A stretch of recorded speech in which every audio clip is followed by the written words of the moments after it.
हमको गुनाह खाने में रखा गया। 6x6 का सेल था जिसमें मुझे रखा गया। क्या आप बताइए, क्या मैं देशद्रोही हूँ?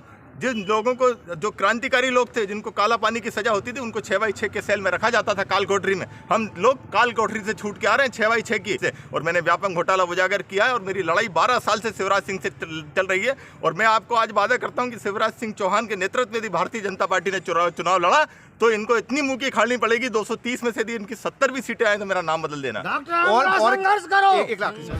मध्य प्रदेश सरकार के खिलाफ एक शख्स के पास कुछ कागजात हैं कि प्रदेश के मुख्यमंत्री बेचैन हो जाते हैं।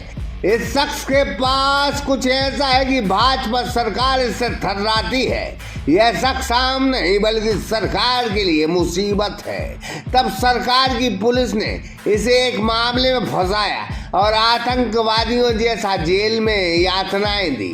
हम बात कर रहे हैं व्यापम मामले के व्हिसिल ब्लोअर डॉक्टर आनंद राय की, जो बीते 2 महीने पहले रतलाम झाबुआ सांसद गुमान सिंह डामोर के वाहन पर हमला करने के दोषी पाए गए थे, जहां डॉक्टर आनंद राय 15 नवंबर से जेल में बंद हैं। Hotel Rudra residency pure veg family restaurant के साथ ठहरने की उत्तम व्यवस्था, AC non AC luxury room उपलब्ध, तो जरूर पधारें। पता साईं खेड़ा, लिधौरा हाट, 4 लाइन चौराहा, नर्सिंग कॉलेज के बाजू में। असल में रतलाम में भगवान बिरसा मुंडा की प्रतिमा को बिराजने के बाद डॉक्टर आनंद राय और उनके साथी सांसद से मुलाकात करना चाहते थे। इसी बीच सांसद से मुलाकात करने के दौरान एक हमला हुआ और कई लोगों पर SC/ST के तहत मामला दर्ज हुआ। उसी मामले में रतलाम से सागर के केंद्रीय जेल में आए डॉक्टर आनंद राय को सागर के केंद्रीय जेल भेजा गया। आज बीते दिन देश की सबसे बड़ी अदालत ने उन्हें राहत दी और उनकी जमानत हो गई। उनका दर्द है मुश्किल। देखिए, मैं आपको बताना चाहूँगा, एक बहुत, आप इसको कल मीडिया में आना चाहिए कि हमको गुनाह खाने में रखा गया। 6x6 का सेल था जिसमें मुझे रखा गया। क्या आप बताइए, क्या मैं देशद्रोही हूँ?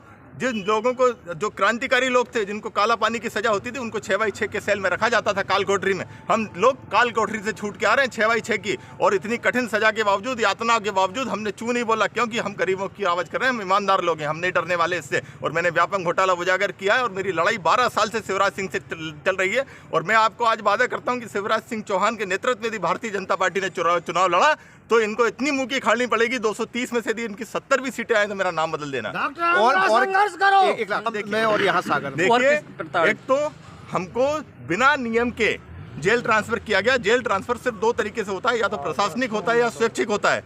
हमारा जो ट्रांसफर था न तो प्रशासनिक था न स्वैच्छिक था। हमारे लोगों को, 5 लोगों को 5 अलग अलग जेल में भेजा गया। एक को जबलपुर में, एक को रतलाम में, एक को भोपाल में, मुझे यहाँ भेजा गया। दिन भर 8-10 घंटे की जर्नी हम करके यहाँ पर आए हैं। तो इस तरीके से हमको दबाया गया। और मैं तो आज मेरे संबंध थे कपिल सिब्बल से, आज मेरे संबंध थे विवेक तनखा जी से। तो आज हम लोग सुप्रीम कोर्ट तक हमारी आवाज़ उठा पाए। और आप कल की हियरिंग की ऑडियो सुनना, आप उसकी रिकॉर्डिंग सुनना। जज साहब ने बोला कि तुम्हारे पास कोई सबूत नहीं थे, तुमने इस आदमी को 60 दिन तक अंदर रखा, छोड़िए उसे। तो जिस तरीके से कमेंट्री है, गूगल पे आप टाइप करिए डॉक्टर आनंद राय सुप्रीम कोर्ट हियरिंग, आपको मिल जाएगा। तो वहाँ फटकार लगी है इनको और इन्होंने अपनी एड़ी चोटी का जोर लगाया मुझे अंदर पटक के रखने के लिए। और अभी भी रतलाम में बड़ी मुश्किल से इन्होंने वहाँ से रिलीज वारंट जारी किया है। तो इस तरीके से जो दमन कर रहे हैं, हम लोग चुपने वाले नहीं है। और हमारे अंदर क्रांतिकारियों का खून है, हमारा DNA फर्जी नहीं है। देखिए, ऐसा है, जो शिवराज सिंह चौहान है वो आदिवासी विरोधी हैं और आदिवासियों पे जुल्म कर रहे हैं। ये जो मामला है, बिरसा मुंडा जयंती के दिन हम सब लोगों ने 2 लाख रुपए चंदा करके एक मूर्ति की स्थापना की थी। और रतलाम के अंदर करीब 1600 हेक्टेयर आदिवासियों की ज़मीन जो है इस विशेष औद्योगिक क्षेत्र के लिए जा रही थी। उसको लेकर कुछ लोग सांसद महोदय से सिर्फ चर्चा करना चाह रहे थे। हम लोग वहाँ पर बड़े शांतिपूर्वक तरीके से जा रहे थे। लेकिन जिस तरीके से शिवराज सिंह आदिवासियों में अपना जनाधार खोते जा रहे हैं, उससे बौखलाकर उन्होंने एक झूठा प्रकरण कायम कर दिया। मैं आप लोगों से पूछना चाहता हूँ कि आप बताइए, क्या एट्रोसिटी एक्ट इसलिए बना है कि उसका दुरुपयोग आदिवासियों पे हो, उसका दुरुपयोग हरिजनों पे हो? ये जो केस है, इसमें 19 में से 18 लोग ST और SC के हैं। क्या एट्रोसिटी एक्ट ST और SC पे दर्ज करने के लिए बनाया गया है?